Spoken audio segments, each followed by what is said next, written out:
आजकल विपक्ष जो है वो अडानी का मामला खूब चला रहा है। अडानी अंबानी तो विपक्ष का फेवरेट मुद्दा है। 2014 से अडानी अंबानी रिकॉर्ड बज रहा है, कैसेट घिस गई लेकिन चले जा रहा है। लेकिन अब ये लोग बागेश्वर सरकार को भी मोदी का दोस्त मानने लगे हैं। जैसे उन बागेश्वर सरकार को अपनी राजनीति में लपेटने लगे हैं जो बागेश्वर सरकार राजनीति की नहीं सनातन की बात करते हैं। अच्छा, बागेश्वर सरकार से आप कभी किसी नेता के बारे में पूछ लीजिए, पॉलिटिक्स के बारे में पूछ लीजिए, वो क्या बोलते हैं पता है? नहीं, मैं तो नेताओं पे बात नहीं करता, मैं पॉलिटिक्स की बात नहीं करता, क्योंकि उनका फोकस सनातन सनातन सनातन है। लेकिन अब विपक्ष को बागेश्वर सरकार से भी दिक्कत हो गई। जो बागेश्वर सरकार सनातन की आवाज बुलंद करते हैं, उन्हें कैसे मोदी विरोध की राजनीति में अब घसीटा जा रहा है, आज आपको यह बताऊंगा। लेकिन पहले आप देखिए कि दिल्ली में विपक्ष पिछले 4 दिन से कर क्या रहा है और विपक्ष की सोच क्या है। विपक्ष नरेंद्र मोदी को हराना तो चाहता है, सबका एक ही टारगेट है, नरेंद्र मोदी को कुर्सी से नीचे उतारो, लेकिन खुद बार बार हारता है। और विपक्ष के बार बार हारने की सबसे बड़ी वजह यह है कि विपक्ष नरेंद्र मोदी के विरोध में जो भी मुद्दा उठाता है या मुद्दा बनाता है, उठाता भी नहीं है, बनाता है, वो मुद्दा सिर्फ सियासी हवाबाजी ही बनकर रह जाती है। जैसे चिप्स का पैकेट नहीं होता है, उसमें हवा ज्यादा होती है, चिप्स कम है, वैसे ही विपक्ष का मुद्दे वाला पैकेट है, उसमें मुद्दा कम होता है, हवा ज्यादा होती है, हवाबाजी ज्यादा है। उनके मुद्दे में फैक्ट ही कम होता है, हवाबाजी ज्यादा दिखती है। सिर्फ नरेंद्र मोदी के खिलाफ माहौल बनाया जाता है और इसलिए विपक्ष बार बार एक्सपोज हो जाता है। अच्छा, पब्लिक को भी दिख रहा है कि बॉस ये तो ज्यादा दिन चलता नहीं है जो बोलते। अब पब्लिक क्या है, वो थोड़े दिन वेट कर लेती है। अच्छा, विपक्ष बोल रहा है 10 दिन रुको, ये मामला कहीं ना कहीं से एक्सपोज हो जाएगा। पब्लिक को भी पता चल गया है। आधे लोग तो पाठशाला देख लेते हैं, यहां से फैक्ट लेके जाते हैं, उनको समझ में आता तो वो मामला गड़बड़। अच्छा, झूठ बार बार पकड़ में भी आ जा रहा है। यही झूठ ईडी के मामले में भी पकड़ा गया। आज आपको उसके बारे में भी बताऊंगा कि ईडी की फाइलों में नरेंद्र मोदी को लेकर क्या सबूत मिले हैं। लेकिन उससे पहले इस विपक्ष की गंभीरता का आकलन करिए कि किस तरह से विरोध प्रदर्शन के नाम पर स्टंटबाजी हो रही।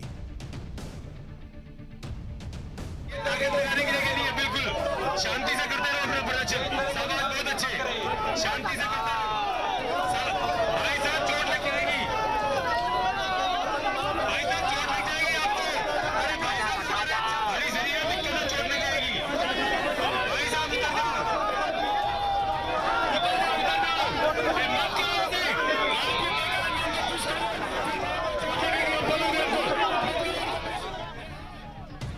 ये दिल्ली में कांग्रेस का प्रोटेस्ट चल रहा है बॉस, इसमें अडानी मामले में। और इसमें एक आदमी जो है उसको पूरी नोटों की ड्रेस पहना दी, उसके सिर पर दूल्हे की तरह टोपी पहना दी, और वो प्रोटेस्ट करते करते ये इधर से उसको उधर फेंक रहे हैं, पुलिस उसको उधर से इधर फेंक रही है।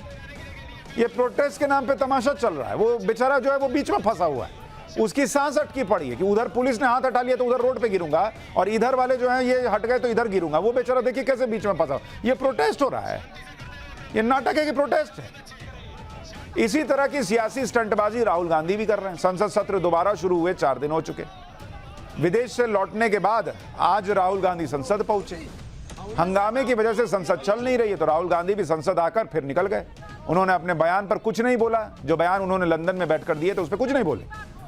राहुल गांधी इस तरह से मुस्कुराते हुए संसद आए और फिर निकल गए कि जैसे कुछ हुआ ही नहीं, या फिर राहुल गांधी को इससे कोई फर्क ही नहीं पड़ता। संसद में जब राहुल गांधी आए तब क्या रिएक्शन था और जब संसद से निकले तब क्या रिएक्शन था, एक बार वो देख लीजिए, फिर आगे की बात बताता हूं। हेलो राहुल जी, लगातार बीजेपी आपसे माफी की मांग कर रही है। Hello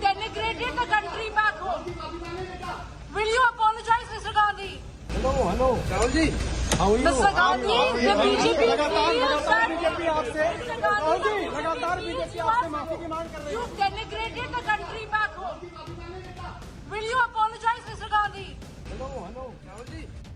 Rahul sir, do you want to say something, sir? Government is demanding for your apology, sir. Yeah, if they allow me to speak in parliament, then I will say what I think. संसद से लौटने के बाद राहुल गांधी ने एक press conference की। वहां तो पत्रकार पूछ रहे थे कि विल यू अपोलोजाइज, क्या आप माफी मांगेंगे, उस पर ज्यादा कुछ नहीं बोले, लेकिन एक प्रेस कॉन्फ्रेंस की। हालांकि इस प्रेस कॉन्फ्रेंस में सवाल जवाब नहीं थे, सिर्फ राहुल गांधी अपनी बात कहकर निकल गए। सबको लगा था कि राहुल गांधी लंदन में दिए बयान पर सफाई देंगे। लेकिन राहुल गांधी प्रेस कॉन्फ्रेंस में आकर अडानी अडानी करने लगे और फिर वही बात कहने लगे जो बातें लंदन में कही थी कि भारत का लोकतंत्र काम नहीं कर रहा है, उन्हें बोलने नहीं दिया जा रहा है। एक बार राहुल गांधी को सुन लीजिए। होपफुल हूं कि शायद कल मुझे बोलने दें, क्योंकि मैं अपनी बात रखना चाहता हूं, मगर पक्का नहीं मालूम। आइडिया ये है कि जो मैंने भाषण कुछ दिन पहले पार्लियामेंट हाउस में दिया अडानी जी के बारे में, और जो नरेंद्र मोदी जी और अडानी जी का रिश्ता है उसके बारे में मैंने सवाल पूछे, उस भाषण को पार्लियामेंट हाउस में पूरा एक्सपंज कर दिया गया और उस भाषण में ऐसी कोई चीज नहीं थी जो पब्लिक रिकॉर्ड से मैंने नहीं निकाली। अखबारों से, लोगों की स्टेटमेंट से मैंने पूरा भाषण डेवलप किया था और उसको एक्सपंज कर दिया गया। ये पूरा मामला डिस्ट्रैक्ट करने का मामला है। सरकार और प्रधानमंत्री जो अडानी जी का मुद्दा है उससे डरे हुए हैं और इसीलिए उन्होंने ये पूरा तमाशा प्रिपेयर किया है और मुझे लगता है कि वो मुझे पार्लियामेंट हाउस में नहीं बोलने देंगे, क्योंकि जो मेन सवाल है वो अभी भी टेबल पे है। राहुल गांधी जितना मन उतना बोलते हैं, फिर कहते हैं कि मुझे लगता है बोलने नहीं दिया जाएगा। संसद में इनकी बारी आई, बोले। वो जो संसद से बयान हटाने का मामला है वो इसलिए है क्योंकि संसद की प्रक्रिया का हिस्सा है कि आप किसी पर कोई आरोप लगा रहे हैं तो उसके साक्ष्य देंगे, नहीं देंगे तो वो बात हटा दी जाती है। विदेश में बोला है, देश में बोल रहे हैं, प्रेस कॉन्फ्रेंस में सवाल जवाब नहीं किए, लेकिन जितना मन उतना बोले, कैमरे के सामने बोलते हैं। भारत जोड़ो यात्रा में घूम घूम के बोले आए, अब कितना बोलना चाहते हैं, फिर भी कहते हैं बोलने नहीं दिया जाता। राहुल गांधी की इस प्रेस कॉन्फ्रेंस के बीच कुछ ऐसा भी हुआ जो सोशल मीडिया पर बहुत वायरल हो रहा है। कहते हैं बोलने नहीं दिया जाता, जब बोलते हैं तो चीजें ऐसी हो जाती हैं कि वायरल हो जाती हैं। राहुल गांधी कुछ ऐसा बोल गए कि वहां राहुल गांधी के बगल में बैठे जयराम रमेश ने उन्हें पीछे से टोका, जिसके बाद राहुल गांधी ने खुद को करेक्ट किया। एक बार वहां क्या हुआ था देख लीजिए। I would like to go into the details with you. Unfortunately, I'm a member of parliament and I'm hopeful that I will be allowed to speak in parliament. So I would like to first place my statement on the floor of the house, and then after that I'll be happy to have whatever discussion you want with me. Unfortunately, I'm a member of parliament. You can make a joke saying that unfortunately for you, but unfortunately for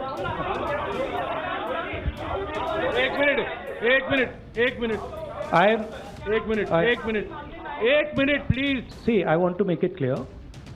Unfortunately for you, I'm a member of parliament, and as the allegation has been made in parliament by 4 ministers, it is my right to have the opportunity. It's my democratic right.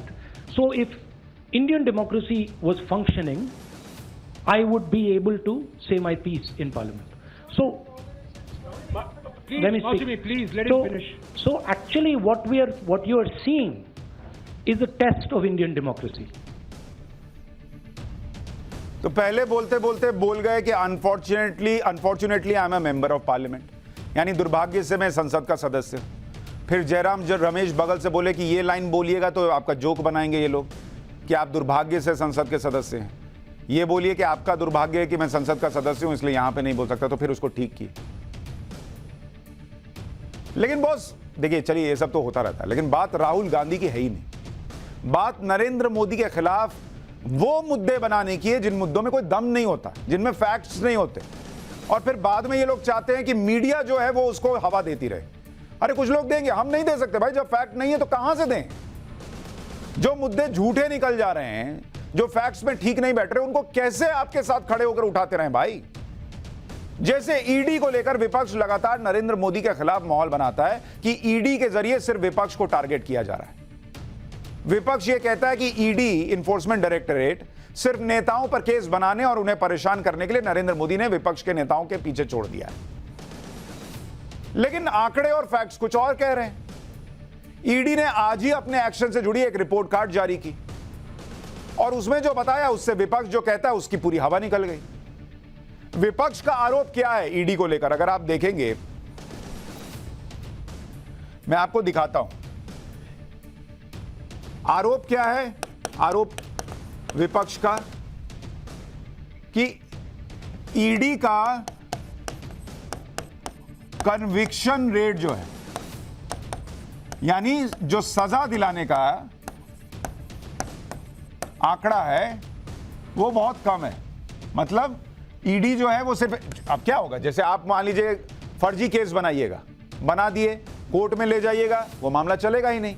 तो इनका कहना है कि भाई ED जो है वो फर्जी केस बनाती है, इसलिए कन्विक्ट नहीं करा पाती, यानी सजा नहीं दिला पाती। इसकी सच्चाई मैं आपको बताता हूं। ईडी का कन्विक्शन रेट, विपक्ष कहता है,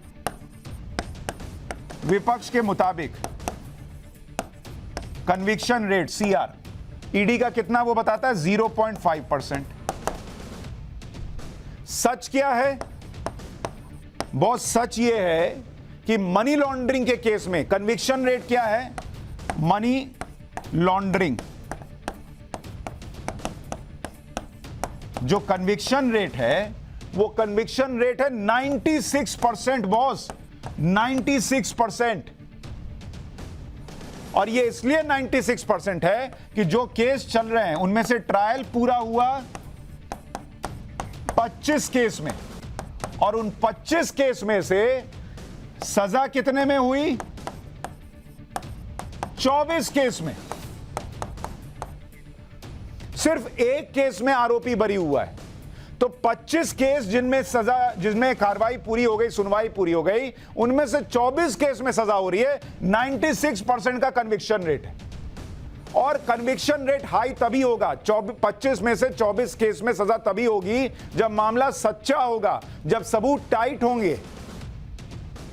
अब अगर 25 केस की, जिस देश में करोड़ों केस पेंडिंग है, ईडी के केस अगर पेंडिंग रहेंगे तो उसको कन्विक्शन रेट नहीं ना माना जाएगा।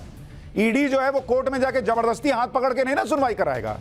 लेकिन जितने में सुनवाई पूरी हो रही है, 25 में से 24 में कन्विक्शन हो रहा है, इसका मतलब ईडी फर्जी केस तो नहीं बना रहा होगा। यह है सच। लेकिन आपको बताया जाता है ये झूठ, फिर कहते हैं कि अरे हमारे साथ खड़े क्यों नहीं होती मीडिया। इसी तरह ईडी को लेकर विपक्ष का बड़ा आरोप रहता है कि विपक्ष के नेताओं को टारगेट किया जा रहा है। इसकी सच्चाई भी बताता हूं। आरोप है कि नेताओं को टारगेट करती है ईडी, यह आरोप है। उसी के लिए है ही, मतलब सिर्फ नेताओं के पीछे छोड़ रखा है। सच क्या है? सच यह है आज की डेट में ईडी को लेकर कि ईडी के दर्ज केस कितने हैं, जो केस उसने कुल केस दर्ज किए हैं मनी लॉन्ड्रिंग में 5906 मनी लॉन्ड्रिंग का बता रहा हूं, पीएमएलए के तहत। और इसमें नेताओं पर कितने केस हैं? 5906 में से मात्र 176 केस नेताओं पर, यानी मात्र 2.98% केस कुल में से, मतलब 3% केस नेताओं पर। और विपक्ष का आरोप है कि ईडी का कोई काम ही नहीं है बॉस, वो तो नेताओं के पीछे घूम रही है। तो नेताओं के पीछे घूम रही है तो 3% ही केस जो है वो नेताओं पर है, बाकी सब छोड़ दिए। 176 ही नेता उसको दिखे पीएमएलए के मामले में, और कोई नहीं दिख रहा है। देश में 176 ही नेता हैं। एक एक कॉन्स्टिट्यूएंसी में जो है 50-50, 100-100 लोग लड़ लेते हैं कई बार चुनाव। इसी तरह से विपक्ष हमेशा यह कहता है कि ईडी की छापेमारी करवाकर विपक्ष के नेताओं को डराने की कोशिश की जाती है। इसका भी सच आपको बताता हूं। आरोप यह है कि ईडी सर्च एंड रेड से डराता है, यह आरोप है। इसका सच क्या है बॉस? इसका सच यह है कि कुल केस अभी आपको बताया पीएमएलए के तहत 5906 केस हैं। इनमें से आपको पता है रेड और सर्च वारंट कितना जारी हुआ है? मात्र 531 केस में सर्च वारंट जारी हुआ है। 5906 केस ईडी ने रजिस्टर किए हैं पीएमएलए के तहत मनी लॉन्ड्रिंग के, उसमें से मात्र 531 केस में सर्च किया है। यानी ऑलमोस्ट 9% केस में सर्च हुआ है, बाकी में हुआ ही नहीं है। 9% केस में सर्च और रेड हो रही है, और कह रहे हैं कि नहीं, दिन भर ईडी का काम क्या है, वो जब जब देखो आके खड़े हो जाते हैं। अच्छा, इनका मूड करेगा तो कहेंगे ईडी बेईमान है, इनका मूड करेगा तो कह देंगे कि भैया ईडी आओ और गौतम अडानी की जांच करो, इनका मूड करेगा इलेक्शन कमीशन बेईमान है, ये जीत जाएंगे तो इलेक्शन कमीशन ठीक हो जाएगा, ईवीएम ठीक हो जाएगा, इनका मूड करेगा तो सुप्रीम कोर्ट जो है उसमें दिक्कत है, इनके पक्ष में फैसला आ जाएगा, सुप्रीम कोर्ट बम बम है, इनके पक्ष में बिना कुछ फैक्ट चेक किए इनकी तरफ खड़े हो जाने वाले पत्रकार होंगे, बहुत बढ़िया, तुम ही पत्रकारिता करते हो, हमारी तरफ फैक्ट बता देंगे, अरे ये गड़बड़ आदमी। ऐसे चलेगा देश। ईडी के एक्शन के बारे में आपको और डिटेल में बताता हूं, यह सब आपको जानना चाहिए, क्योंकि यह सिस्टमैटिक अटैक है इस देश की संस्थाओं पर। सब पर अविश्वास पैदा कर दो ताकि जो बातें कही जा रही हैं बिना फैक्ट के, झूठ, वो सच लगने लगे। ईडी 3 कानूनों के तहत कार्रवाई करती है। एक है PMLA, prevention of money laundering act, जो 2005 से लागू है, नरेंद्र मोदी ने लागू नहीं किया भाई, यूपीए लाई थी। FEMA, foreign exchange management act, 1999 से लागू है, ये भी मोदी नहीं लाए। एक है एफईओए, फ्यूजिटिव इकोनॉमिक ऑफेंडर्स एक्ट, 2018 में लागू हुआ, ये नरेंद्र मोदी लेकर आए। ईडी ने फेमा और एफईओए के तहत भी अपनी कार्रवाई का डेटा जारी किया। फेमा के तहत जो कार्रवाई हुई है उसमें केस दर्ज हुए 33,988, जांच पूरी हो गई 16,148 केस में, और 8,440 केस में नोटिस जारी हुए, जिसमें से 6,847 केस में फैसला आ चुका है बॉस। इसके अलावा जो भगोड़े होते हैं उनके लिए फ्यूजिटिव इकोनॉमिक ऑफेंडर्स एक्ट जो नरेंद्र मोदी लाए, जिन पे यह आरोप है कि वो अपने दोस्तों को भगा देते हैं, वही भगोड़ा घोषित करने के लिए कानून लाए ताकि उनकी संपत्ति जब्त की जा सके और देश का पैसा बचाया जा सके। उसमें कितना एक्शन हुआ? 15 आरोपियों को इसके तहत भगोड़ा घोषित करने की कार्रवाई हुई। उसमें से भगोड़ा घोषित कितने हो गए? 9 आरोपी, और 862 करोड़ से ज्यादा की संपत्ति जब्त हुई है उनकी। तो हवा में बात होगी कि सिर्फ ईडी जो है वो नेताओं के पीछे पड़ी हुई है। एफईओए कानून को लेकर नरेंद्र मोदी की सरकार इसलिए आई क्योंकि उन लोगों पर कार्रवाई की जा सके जो बड़े पैमाने पर आर्थिक फ्रॉड करते हैं और कानून से बचने के लिए देश छोड़कर भाग जाते हैं। जैसे ईडी के मामले में झूठ फैलाया जा रहा है, वैसे ही कई मामले ऐसे हैं जिनमें झूठ फैलाकर नरेंद्र मोदी के खिलाफ माहौल बनाने की कोशिश विपक्ष ने पहले भी की।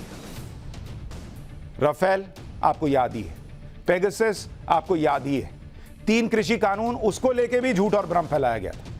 और अभी हाल में आप याद करिए कि विपक्ष ने अडानी ग्रुप को लेकर एलआईसी और एसबीआई के पैसे डूबने का खूब हो हल्ला मचा, और अभी भी मचाते हैं। एलआईसी डुबा दिया, एसबीआई डुबा दिया, एलआईसी डुबा दिया, एसबीआई डुबा दी, जबकि यह सच निकला था कि अडानी ग्रुप में एलआईसी और एसबीआई की 1% तक से भी कम की रकम लगी हुई है, 1% से भी कम। मार्केट में एलआईसी के निवेश की जो वैल्यू है, ये मैंने आपको पहले भी बताया था, एक बार बता रहा हूं, और आज की डेट में एलआईसी का कितना पैसा डूब रहा है या बच रहा है अडानी ग्रुप में, वो आपको बताऊंगा। मार्केट में एलआईसी जो है, इसके निवेश की वैल्यू, जो उसने पैसा लगा रखा है, वो 41.66 लाख करोड़ है, 41.5 लाख करोड़। और अडानी ग्रुप ने कितना लगाया है? अडानी ग्रुप ने कितना लगाया? मात्र जो पैसा एलआईसी ने इन्वेस्ट किया हुआ है वो 36,474 करोड़ रुपए है, मात्र 36,474 करोड़ रुपए 41 लाख करोड़ में से, मतलब 1% से भी कम पैसा अडानी ग्रुप में इन्वेस्ट हुआ। लेकिन जिसको जो बोलना है मन में बोल के चले जा रहे हैं और चाहते हैं कि इस मामले में उनके साथ खड़े। कैसे खड़े हो? आपके साथ फैक्ट के साथ खड़े हो या आपके झूठ के साथ खड़े हो? देश के साथ खड़े हो या आपके झूठ के साथ खड़े हो? अडानी ग्रुप को एसबीआई का लोन 27,000 करोड़ है, जो कि कुल लोन जो एसबीआई ने दिया है उसका 1% भी नहीं है, 0.88%। और अभी 2 दिन पहले ही रिपोर्ट आई थी कि आज की डेट में एलआईसी अगर अडानी ग्रुप के शेयर बेच दे, एलआईसी का आज का प्रॉफिट जो है अडानी के शेयर से, वो कितना आपको पता है? वो है 11,000 करोड़। आज की डेट में भी अडानी ग्रुप के शेयर नीचे आने के बावजूद LIC अगर अडानी के सारे शेयर जिसमें उन्होंने पैसा लगाया वो बेच दे तो अब भी LIC 11,000 करोड़ के मुनाफे में है आज की डेट में। और ये लोग चाहते हैं कि इस पर भी कुछ भी बोलें और साथ दिया जाए। इसी तरह विपक्ष ने असम में भी एक झूठा नैरेटिव चलाया कि असम में चाइल्ड मैरिज के खिलाफ एक्शन की आड़ में मुसलमानों को टारगेट किया जा रहा है। अब असम के मुख्यमंत्री हेमंत बिस्वा शर्मा ने विपक्ष के इस नैरेटिव की हवा निकाल दी। असम विधानसभा में चाइल्ड मैरिज के खिलाफ एक्शन पर जवाब देते हुए हेमंत बिस्वा शर्मा ने कहा कि चाइल्ड मैरिज के खिलाफ जारी ऑपरेशन में जो गिरफ्तारियां हुई हैं उसमें हिंदू और मुसलमान दोनों अरेस्ट हुए हैं। हेमंत बिस्वा शर्मा ने कहा कि 3 फरवरी से जारी एक्शन में जितने लोग गिरफ्तार हुए उसमें 55% मुसलमान हैं और 45% हिंदू भी हैं। लेकिन यहां भी झूठ यह परोस दिया गया कि देखो मुसलमानों को टारगेट किया जा रहा है। आंकड़ा आ गया आपके सामने। यानी आप माहौल जो बनाइए, जब फैक्ट सामने आते हैं तो सच सामने आ ही जाता है। कि आप मोदी विरोध के चक्कर में कोई भी मुद्दा उठा लें, यह नहीं चलेगा। ऐसे ही बागेश्वर सरकार को लेकर किया जा रहा है, जिसके बारे में आपको शुरुआत में मैंने बताया था कि उन्हें कैसे अब अडानी अंबानी के बाद मोदी का नया दोस्त बनाने वाला नैरेटिव चलने लगा है। असल में 18 और 19 मार्च को मुंबई में बागेश्वर सरकार का दरबार लगने वाला है। इसके आयोजन का विरोध करते हुए महाराष्ट्र कांग्रेस के अध्यक्ष नाना पटोले ने महाराष्ट्र के डिप्टी सीएम और गृह मंत्री देवेंद्र फडणवीस को पत्र लिखकर मुंबई में बागेश्वर सरकार के आयोजन को इजाजत न देने की मांग की है। एक बार महाराष्ट्र कांग्रेस के अध्यक्ष नाना पटोले बागेश्वर सरकार के खिलाफ क्या कह रहे हैं, यह सुन भी लीजिए। देखो, इसको बाबा बोलकर बाबा को अपमान मत करो। ये बागेश्वर नाम का व्यक्ति है, ये भोंदू बाबा है। और जिस तरह से महाराष्ट्र में आकर तुकाराम महाराज जी के बारे में जिस तरह से वक्तव्य किया है, उनका अपमान किया है, ऐसे बाबा को महाराष्ट्र में आने ही नहीं देना चाहिए।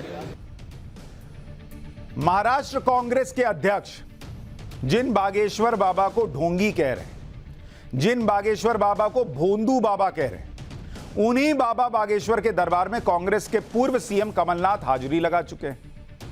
फरवरी में कमलनाथ पूरे लाव लश्कर के साथ बागेश्वर धाम गए थे। दोनों की मुलाकात की तस्वीरें भी सामने आई थी। तो कोई नाना पटोले से पूछे कि आप जिसको ढोंगी बता रहे हो, उस ढोंगी, सो कॉल्ड ढोंगी के पास कमलनाथ क्या करने गए थे? आप जिसको भोंदू बाबा बता रहे हो, उसके सामने हाथ जोड़कर कमलनाथ क्यों खड़े हैं? सिर्फ इसलिए कि कोई हिंदू बाबा है तो उसको ढोंगी बता दो, उसको भोंदू बता दो, और जिसका मन मिले करे वो मिल के पूछ के चलाए, पर्चा बना के चलाए, और जिसका मन करे वो ढोंगी बता दे। यानी कहना कुछ है, असल में होता कुछ है।